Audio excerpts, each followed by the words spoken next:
I look around me one day, that crowded sea of people in northern India, and I thought to myself, who am I to travel all the way over here to tell these people what they need to believe? Who am I to tell them that all of their gods are false, whether they're Hindu, Muslim, Buddhist, Sikh, or any other gods, because Jesus is the only true God?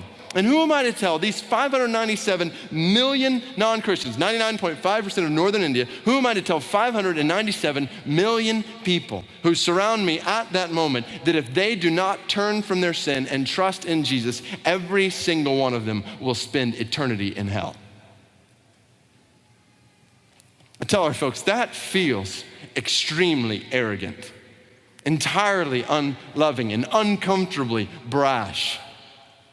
To claim that 597 million people, Hindus, Muslims, Buddhists, Sikhs around me at that moment will go to hell if they don't confess with their mouth Jesus is Lord and believe in their heart that God raised him from the dead.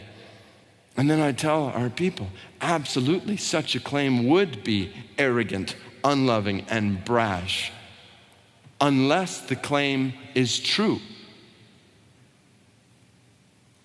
Isn't this what Paul said in his prior letter to the church at Corinth? If Jesus didn't rise from the dead, then Christians are to be pitied among men, and the worst thing we could do is to call other people to base their lives on a lie. If Jesus didn't rise from the dead, then it makes no sense. It's outright nonsense to go around the world telling people that they either need to follow Jesus or face hell.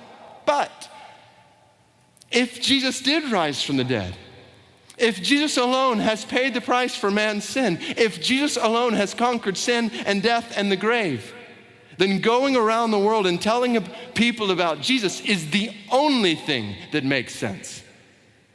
If Jesus did rise from the dead, then it is the height of arrogance to sit quietly by while 597 million Hindus, Muslims, Buddhists, and Sikhs in northern India go to hell. And it's the epitome of hate to not sacrifice our lives to spread this good news among every person we know and among every people group on the planet. When you believe this gospel, you speak this gospel. When you believe the resurrection of Christ, you proclaim the resurrection of Christ. Privatized faith in a resurrected king is practically inconceivable.